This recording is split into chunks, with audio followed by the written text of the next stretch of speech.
Welcome to Country Fried Rock, where we talk with musicians to find out what inspires their creativity. Country Fried Rock, music uncovered. My guest today on Country Fried Rock is Gordy Quist of the Band of Heathens. Morning. Good morning, Sloane. Thanks for being with us. Yeah, it's good to be here. So let's go way back. How did you personally start playing music? Well, if you go way, way back, I had a fake guitar when I was like 4 years old that I used to play along to all the Beatles tunes that my parents played me. And I remember as a kid watching A Hard Day's Night and the concert scene at the end, I would go nuts on my fake guitar as a kid. But shortly after, probably, I think when I was around 10 years old, I convinced my dad to start teaching me some chords on the guitar. So I started playing guitar pretty young, started playing in bands around, probably about the age you start getting interested in girls, started trying to form a band to maybe help in that pursuit. Maybe 13, 14 years old, started playing in bands, and, it was just something that I played a lot of sports and played a lot of music. Those were kind of the two things that I was really into as a kid. That was my start. So when you were first learning those early chords with your dad, what were y'all doing? I had 3 songbooks. I think actually the first song I learned might have been Puff the Magic Dragon. Yeah. And then I had the Complete Beatles, Volume 1, the Complete Beatles, Volume 2, and then I had a Paul Simon chord book. And so I kind of started off learning a bunch of those songs. And then it quickly turned into rock and roll, and all the grunge bands were really big when I was 13. And so that and even some heavy metal, I actually went through a little phase of shredding with the heavy metal stuff. So kind of all over the map growing up. So at what point did you start writing your own stuff? When I was maybe 14 or so, maybe younger, my parents brought me to see Lyle Lovett. I think that might have been my first or second concert. And he was touring behind this album called I Love Everybody, which was actually old songs he had written really early on, and they never made it on an album. And then he finally pulled all these old songs up, and it's a really killer record. It's this really acoustic, stripped-down record that I love to this day. Anyway, that concert had a big effect on me of the idea of writing songs, and Lyle would talk in between songs and talk about writing them, and it kind of got the wheels turning. And so I think when I was 16, over Thanksgiving weekend, a girlfriend broke up with me. It had been a long month of going steady with her, and then she broke my heart that weekend, and I think I wrote a couple of songs that weekend. I think that was the first time I got into that. Eventually, I really started getting into writers like Townes Van Zandt and Bob Dylan and Steve Earle and Guy Clark, and that kind of scene of songwriters, and that really fed my hunger for learning about writing songs. And so were you just writing these for yourself, or was your band performing these songs, or were those kind of two separate parts of your life?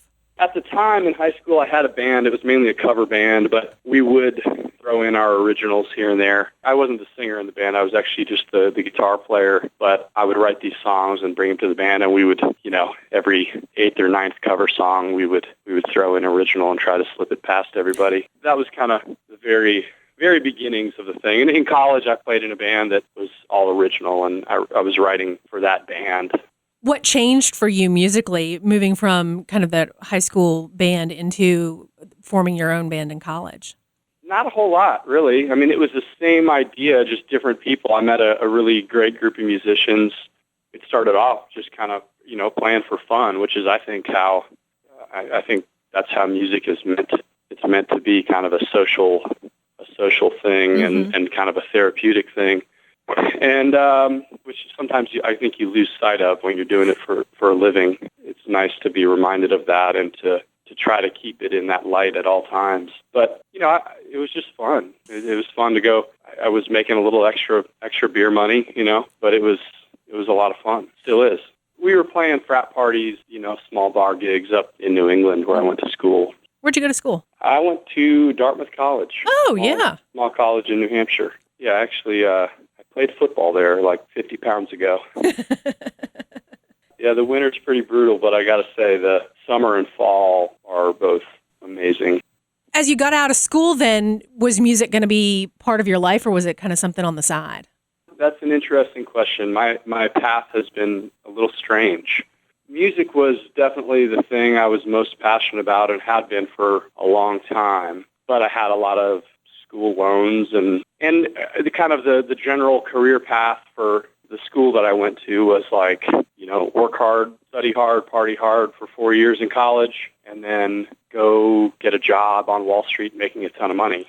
And I actually had a job offer doing that, working in investment banking, and I deferred the job for a year, put it off for 1 year, and went and played in a band up there. My college band kept playing after we graduated. Eventually, that band broke up like 4 months later, and I sold my favorite guitar. It was a 1966 ES-335, and I bought a plane ticket to Europe and backpacked around for a couple of months with some buddies. Actually, one of the two guys I was traveling with, Trevor, is a current member of the Band of Heathens that we play in, old friend of mine. So I got back from that. I went and actually worked for 1 year, making, way too much money for a 23-year-old. But I hated my life. I hated the job. All I thought about was writing songs. And I had a notepad on my desk that I kept under a stack of other papers. And, I would be scribbling down lyrics and song ideas all day long. And when someone would walk by, I'd shove a stack of papers on top of the notepad and get back to work. But I learned a lot about myself, I think, in that year, and kind of about what it means to follow your passion and what it means to actually not be doing your passion, but be being paid very well for it. And there's a lot of great things that come from that from a security standpoint. But for me, that didn't make up for the hole that I felt. It just wasn't fulfilling. And so I quit that job. I got a bonus check, after 1 year. I got my 1 year bonus, and literally the day that money hit my bank account, I walked in and I said, I'm out of here. And, within a month, I had moved to Austin and released an album. And I think that was in 2004. Been here ever since. So when you did that, was there any sense of, at least in Austin, there's a big tech scene as well as a music scene. So if this music thing doesn't work out? No, it's weird. Actually, now at this point, I'm at the age, I think, maybe the point of no return. I've been doing this long enough. But no, for me, there's no safety net. And, maybe if I wanted to go get a job, maybe I could. I don't know, but I don't really think about it. I don't think I could go work for somebody else. I enjoy obviously music is music. It's amazing, and I'm really fortunate to be able to pay my bills doing it. But, there's no guarantee in music. If people stop showing up for your shows, then you don't make any money. Right. And people stop buying your records. So I try not to take that for granted. And if that were to suddenly end for one reason or another, I have no idea what I would do. But I think I'd be doing something where I'm working for myself. I don't think I could go work for someone else. Hopefully, maybe I'd be on the street corner playing my guitar. I don't know. But, I don't know. Music right now I'm all in, and I think everybody in the Band of Heathens everyone's a lifer, we're all in. So. You brought up something that brings forth for me a word that in some ways I think is overused right now, except that it seems to be coming from a very genuine place for you. And the word that jumps into my head is just an authenticity in being who you are. I mean, it takes a lot to turn down and walk away from what is defined by a lot of America as success like that.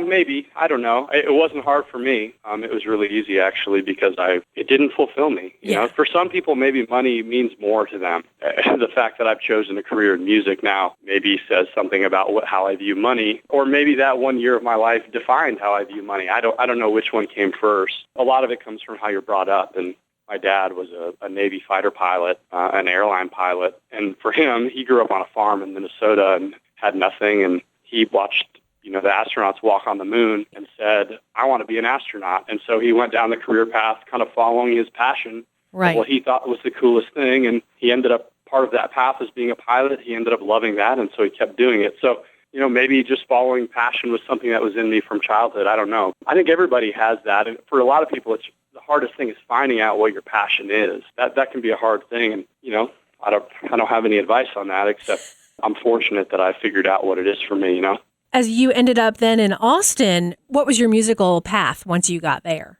I actually moved here with the guys I was playing in with a band in college. We all moved to Austin together. Trevor Nealon was one of the guys who's now currently in the Band of Heathens. We moved here with that band, but I was also doing a lot of solo kind of folk shows, just me and my guitar.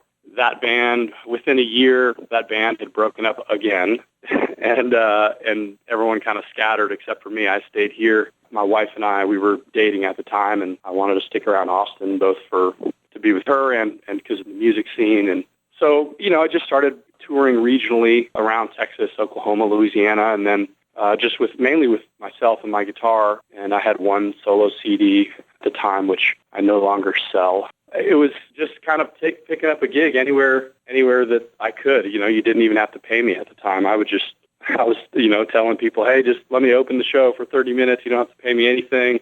I'll make my gas money selling CDs. And I was really hungry for gigs and for writing songs. And I ended up getting a residency here in Austin every week at a club called Momo's, which is a really great club. And that's where I met all the guys in the Heathens. And that's how that whole thing started coming together. It was really kind of unplanned and organic. The residency that you ended up with was a solo residency there. It was with a band. So a friend of mine, Steve Wiedemeyer, he was playing guitar in my band at the time. So I was mainly touring solo, but I had a band for gigs that required a band show. And in Austin, actually, most of the time I played with a band because the clubs I was playing here were kind of more, singer-songwriter, but they wanted a drummer.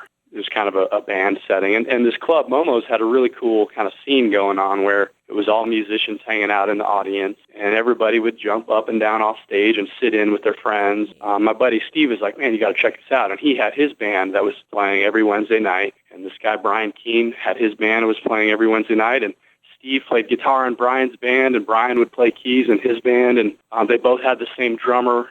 Colin Brooks was playing there were 4 bands on the night. And so it was Brian, Steve, Colin, and then I think Wendy Colonna, who's a great songwriter here in town. She was playing. And at a certain point, Wendy decided to move on and do something else, and she left her residency, so there was an opening on Wednesday nights.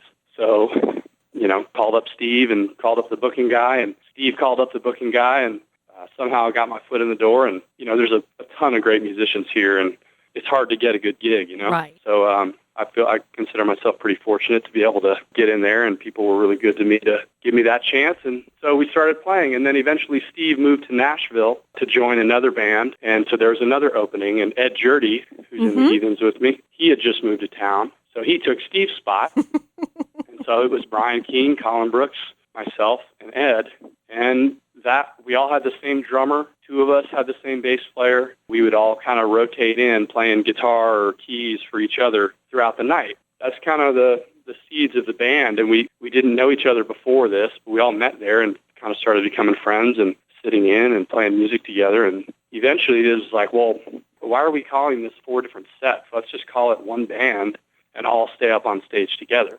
And that was when the Good Times Supper Club formed. That's what we called it. And eventually the newspaper started calling us the Heathens, I think as a joke. Somehow that name stuck.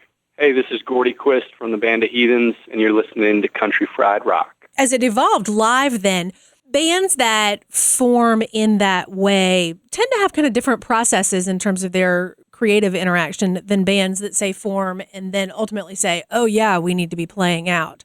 When you all were first working together and leading towards your first record together, what was the interplay? I think this band kind of has a unique start and kind of outlook on that. We definitely started off as a live, and we still are. That hasn't changed. The starting point for everything we do is the live show and touring. And really, the difference between that and making albums for me is the human connection aspect. As an artist, there's 2 sides to me. There's the side of me that wants to create and get out what's inside of me. I have these emotions, and creating is a vent for those emotions. And that to me is like making albums is really fun and really just, it blows my mind when we're making an album. And for me, going to work every day is going into the studio. It's just, It feels like I'm just playing the whole time. It's really fun. But the other side of it, so there's the creation side, and then the other side of it to me is the connection side. And that's connecting with other musicians live and then connecting with fans and with an audience. There's nothing like that either. You can't really compare the 2. They're 2 very different things. They're obviously related. And some bands put more focus on the creation side and the album side. This band seems like the connection side is where we started, for one, and it still is a huge driving force in everything we do. So, from the beginning, there was no plans like, oh, let's make an album right away. We got this cool residency gig, and more and more people keep showing up. Like, this is a blast. This is awesome. And there were no rehearsals. It literally was like you throw a new song at someone live on stage, and everyone kind of just falls in and falls out and make it happen live. And the whole idea was kind of getting off on being on stage and connecting with each other musically, and then having that connection hopefully connect with the audience. And there's this interaction that happens. And so that's where we started. And the band lineup has changed quite a bit from those days. Nowadays we rehearse and we work. I would say we work a lot more at the creation side of it. But it's still, and now it's about collecting songs and maybe not, before it was like, oh, I got a new song, throw it out on stage live and let's play it.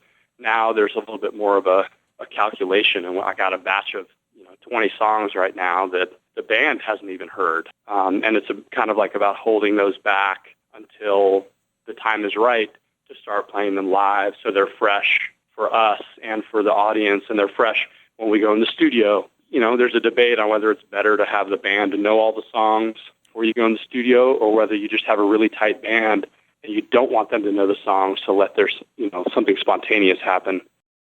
Do you all have a method? Like, do you always do it one way or the other? No, actually, our method, I think, is doing it differently from we've ever done every time. Our first albums were 2 live albums, and that stems from kind of the formation of the band, and it was just like we had all this back catalog between 4 songwriters, and so we were just making live albums. And honestly, on the weekends, we were going out and doing other things. We were doing our solo bands or our singer-songwriter thing, or some of the guys were just playing lead guitar in other bands as sidemen, and so it was really just a side project. Eventually, we started taking that side project on the road, and it just started growing. And here we are 6 years later doing, between 150 and 250 shows a year for the last 4 years of that. Do you all purposely seek out different people, particularly in the production or on the team, when you head in to record something? In the past, yeah, I think we have. And it's not always been like a calculated thing, but the first record in the studio, the first record was produced by Ray Wiley Hubbard. And Ray is a friend of ours that we met kind of doing his radio. He has a radio show he does, and he's an incredible songwriter and just a funny personality. He's a great record producer. He, after meeting us and learned, actually, I had lunch with him talking about a solo record I was releasing. I was telling him, like, we're also thinking about doing a Heathens record, the first kind of studio one of new material. And, his ears kind of perked up, and he was like, sounded like he wanted to be involved. And so he ended up producing that record. It was great, and we learned a lot from him, and he's just been a great guy to know and work with. The next record was kind of like we went into the studio just wanting to record demos of songs, but like full band demos. So we did a few days of it, and without really a producer, we were using Mark Addison's studio. He's another friend of ours that we just know through the Austin scene, and he's a great producer, but we weren't really thinking about producing an album. We were just kind of getting these songs done so we could later go make an album. And those sessions ended up being, I think we recorded 15 tunes, and, a couple of tunes in, we were like, this is sounding really good. Like, why don't we just make this the record? So that one was kind of, again, like, it seems like everything we did early on was an accident.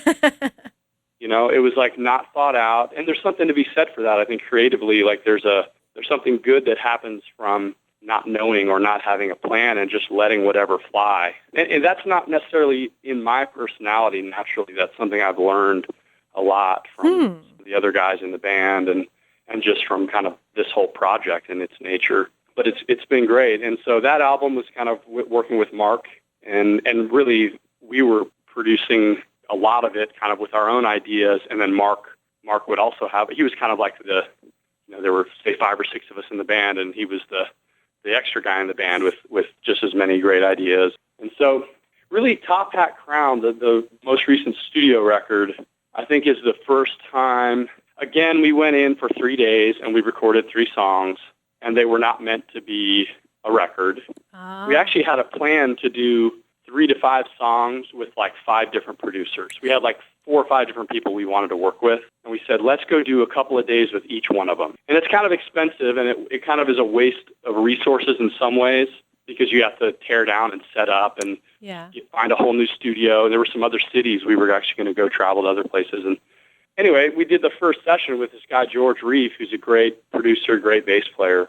Those 3 songs ended up kind of being the beginnings of what became Top Hat Crown. We finished those sessions. We went back out on tour, and we were listening back, and we had kind of this big internal debate about whether to continue sticking with our original plan or whether just to go back with George and say, hey, this is killer. Let's make a record capturing what we just started, which is what we ended up doing. As you all then went out on the road after those few songs, because we were talking earlier about the whole, do you then road test stuff or do you show up fresh in the studio? What ended up happening?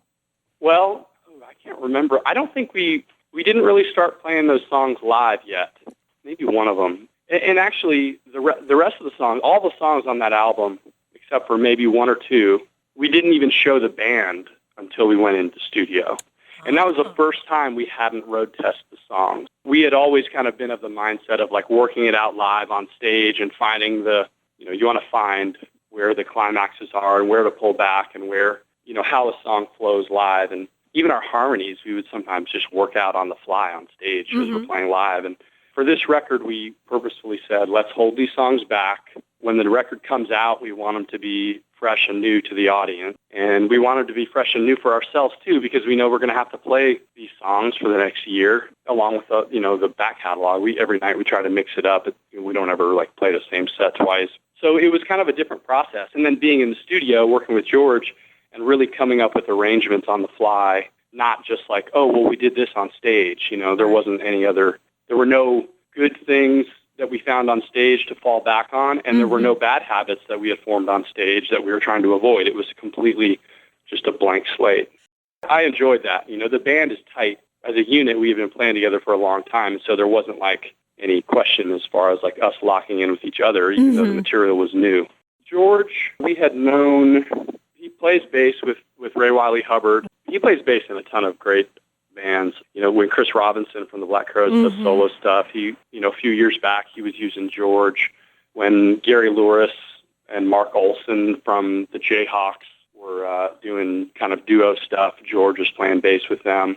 So we've known George just kind of he's a guy who's been around Austin for a long time and just a great bass player. And at first I didn't know about much of his record production. I didn't know he was a great producer, but Colin, I think, had worked with him on some records. He was like, hey, we need to try George. And so we were all like, yeah, that sounds cool. He's a great personality, easygoing, and seems to have great musical ideas. So we went in and tried those kind of just 3 days, and it was great. It was a lot of fun working with him, and he's just, I can't say enough about him. He's a great record producer. I hope that we do some more records with him. With this being the first record of going into the studio without the songs being road tested, what has changed about them now that you've been out playing this for a while? A lot has changed. I think when we go get up on stage and approach the songs from that perspective, you obviously have a skeleton and you have something in your head as far as how they go and what the parts are. A lot of the songs have parts that are parts, and those don't change. That's part of the song. You need to play that part at this point. But there's other things where we completely rearrange it. A lot of the tunes, our nature live is, we like to kind of stretch out solo sections and jams and actually let them lose form and let it go until whoever's soloing wants to cue it into the next part, and kind of everyone's listening to each other and letting it happen live like that. The songs, I think they change quite a bit live. Even songs that we've been playing live for 2 or 3 years, one night somebody will do something completely different on it, and it's like, oh man, that's great. Let's try that. And so then for the next year, we'll be playing it that way. And then, they're kind of like living creatures.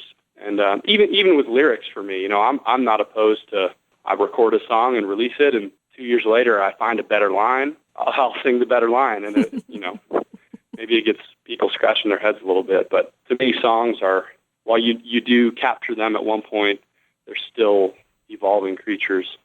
Some things in the song are more parts, and I love parts. And a lot of times I'll work up a little solo break in a song, and it kind of becomes more of a part rather than the musician expressing themselves. And it kind of becomes like, well, that's part of the song. And it doesn't mean you can't change it. It just, for me, it's a little more jarring. And if you're going to stretch out and say something differently, make it be good, But for us, everybody in the Band of Heathens loves, we play a bunch of shows every year. Yeah, a lot. I think we did 150 last year, and we've slowed down a lot. 2 years ago, we did 240 or something crazy. And I know there are other bands that work harder than that, and it just blows my mind because it's a hard life. But when you're in a band doing that, night after night, you want to keep it interesting for yourselves. Sure. And you want to, it's fun to keep, not only do you want to kind of blow the audience's mind, you want to do that to the guys in your band too. And it's fun to try to twist things and not do what everyone's going to expect every night, both internally. And I think if you're doing that internally to the band, then you're definitely doing it to the audience.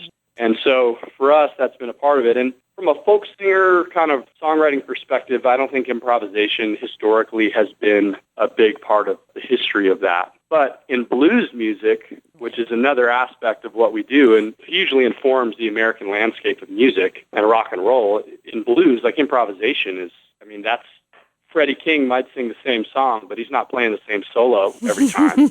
And what he's going to play in the solo, or what he was going to play in the solo, is half of the excitement, apart from the song. And so for us, it's when we approach a song live, the song is fun, but we played this song last night. Now it's all right, let's play something differently in the instrumental section, or let's start the song differently. Or, it's normally it's a song that Medicine Man, for example, normally John Shipman, our drummer, starts it off. But for the last couple of weeks, I've been doing this weird guitar thing. And the first time I did it, he started scratching his head. He's like, what the is he playing? What song is this? But then, I don't know, it's fun to do that. And everybody in this band does that to each other, probably to more extent than I do it to them, actually. Right. Everybody's really good about, trying something fresh and approaching it differently. And so, for us, the album is kind of an idea of getting the songs in a more concise form. And there's some stretching out on the album too, but live is where we really like to take liberties and stretch things out.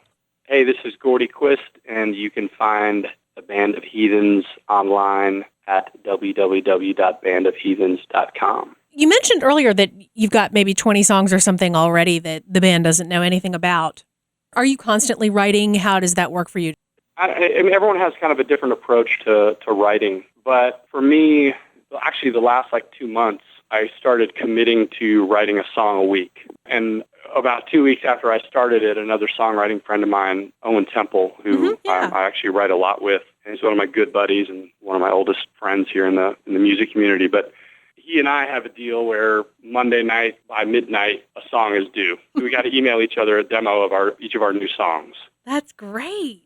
And that's something that I, picked up from. There's some other songwriters in Austin who do a similar challenge. Yeah. And the song doesn't always end up being a keeper. There's this question of, what's more important, quantity or quality? And obviously, I'd rather have 5 great songs than 50 mediocre songs, and you just put out albums less often. But there's something to be said for going to work every day and thinking about songwriting and really pushing your brain to find songs and find ideas and connect melodies and connect lyrics. And for me, over the last 2 months of me kind of putting this artificial deadline on myself, it's been really great. And I think I'm not cranking out 4 tunes in a day. Sometimes you won't write for 2 months, and then you'll sit down in a week and you'll just crank out a ton of tunes. Mm-hmm. And I'm not really having that kind of output, but what I am having is a bunch of seeds are planted. So while I'm searching for one song and working on one song that I know is due in 2 days, there's a bunch of other seeds that I capture and write them down to go back to another time. And I found that just being constantly thinking about songs throughout my day, no matter what I'm doing, I'm hunting. And I'm writing things down. And so for me, it's been great. And then I demo the songs, and then I literally forget them. I half the time, a week after I write a song, I can't even remember what song I wrote last week, much less how it goes. Yeah. But I have them all demoed and in a folder. And, occasionally for solo acoustic shows, I'll go back and pull out a few of the new ones and do that. But, sometimes I'll show it to some of the guys in the band. But in general, I try to just keep them and stockpiling them until it's time to go into the studio, which I think we're approaching that time soon. And Ed is doing the same thing. He's not doing the song a week thing, but he writes a lot, and I know he has a bunch of songs piled up. And we actually have another batch of songs that we've written together. Our writing process, a lot of times we'll write something completely on our own, and then we bring it to the band or we bring it to each other, and there's kind of a tweaking process that goes into it where it becomes something different. And then there are other times where he and I sit down from scratch and try to come up with something. What do you envision changing for you all as you are thinking you're maybe moving towards the studio again? I don't know. We've had a recent change this year with Colin Brooks leaving the band, which is a big thing. You know, Colin was one of the 3 frontmen and one of the, 3 primary songwriters. And so we actually were planning on going into the studio earlier this year. We're hoping to have a record done by now, but we decided when Colin let us know that he'd be leaving, we decided to kind of put those plans on hold and kind of get our legs under us as a 5-piece now instead of a 6-piece. And so going into the studio next, I don't really know. We haven't really planned out where we're going to do it, who we're going to do it with. We're still kind of just collecting songs and then trying to do lots of rehearsals and lots of live shows to kind of just get used to playing as a 5-piece, which by now actually, like, it feels great. Like, we've actually, the last, 2 months of touring, I think we've figured it out. We've found our voice now as this band, which is a different band than what it was. Anytime there's personnel changes, there's an element of that. But also, especially when you've got someone who is writing as part of the process. So has that changed the pressure in some ways that's on you and Ed in particular?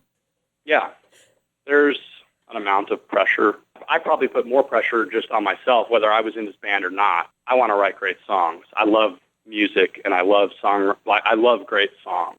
And I want to write great songs, and that's, I'll hopefully forever be passionate about that and be chasing that. But that being said, Ed has that same drive with or without this band, and Colin has that same drive with or without this band. And Colin left, and he's going to go make a great record. I have no doubt. I can't wait to hear it. The interesting thing about being in a band with 3 songwriters, or even 2 songwriters now, is there's always songs left over that don't get recorded. And there's not really, because we're so busy and we work a lot as this band because we love it. And, there's a lot of people whose mouths, we got to feed families within the band. We stay working and touring. In addition to just needing to tour for, because it's our job, we love our jobs and we like doing it and we love making music together. But going into the studio, there's always these extra songs. The flip side of that is, okay, we'll just, sometimes, obviously you write a bunch of songs, they're not all going to be good, especially if you're putting this kind of deadline that you're really just trying to crank out, in addition to quality songs, a certain quantity where you put that quota on yourself. They're not all going to be songs you want to record and release. But with multiple songwriters in the band, there are a bunch of songs you do like that either don't fit the band or they don't fit the concept for this album. And then they end up just kind of sitting. And the unfortunate thing as a songwriter is I don't really have time to go invest in hey, I'm going to go crank out a solo record really quick because I'm going to spend a bunch of money doing that, but then I'm not going to have time to tour behind it or to do any kind of release behind it. Exactly. I'm certainly not going to spend any promotional money behind it because it's not going to come back to me. So it's interesting. I hope at some point we're at a point where we can take some time off and do other side projects. I think it'd be healthy for everyone in the band. Ed and I recently have been doing a bunch of kind of solo or duo acoustic shows with the 2 of us. And it's not because we're frustrated with the band or anything. It's fun. Yeah. It's a good way to go present some of the same material in a different way. And then to play a bunch of new songs that either the band won't see or we haven't shown them to the band and they're still kind of forming. From a band's perspective, I think that's a cool thing. I love seeing some of my favorite bands. I love seeing front guys play solo. It's just kind of another dimension to the song. Do you ever get to hear anyone else play? Yeah. Actually, this last week, we did some shows, the Ryan Mont Blue Band from the East Coast. I love that band. I love Ryan's songwriting. Every player in that band is just a monster musician. That's cool. They're like Boston or something, right? Yeah.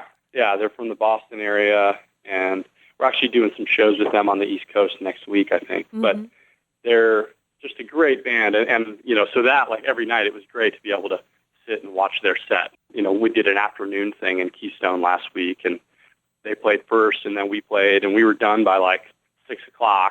Nice. But they were playing a club date later that night, so we went to go check them out later, and it's cool. It's great. On one hand, you're always out, and you don't always feel like going to see a show because you feel like you live in music venues all the time. When I'm home, I actually don't. Austin is just an incredible city to see live music, and sadly, I don't go see a ton of music because if I'm home, I'm usually just spending time with my wife at home by ourselves or with friends that I don't get to see often enough. And sometimes we go see music, but if I go see music, I don't really like to socialize. I want to listen to the music. So it's just kind of, but festivals are great. Festivals we go play, and it's just great to get to watch the lineups and all the other bands. It's great to be able to go in and play a festival and then hang out for the rest of the weekend and and just see music. Has there been an opportunity for y'all over the last few years for someone that maybe wasn't on your radar? Yeah, absolutely. There's a band from California called Vetiver. I love them. And I've seen them. I love their albums. I first got turned on to them through their recordings, and I love them. I mean, I have them on vinyl. I have them digitally, and they're one of my favorites. Then South by Southwest a year ago, I went to go see them, and it just blew my mind live. It was amazing. So I really love them. There's another guy, Jonathan Wilson, who is both a producer and a songwriter. I just saw him last week at South by. He's another California guy that I love. He's a really cool new album out. And then he also produced 2 records for Dawes. I don't know if you're familiar with Dawes. Yeah, we featured them earlier this year. I mean, I love their last 2 records. I mean, the first one is my favorite. I know I get into debates with people. I love the second one too. I think that's a great songwriter and the band is killer.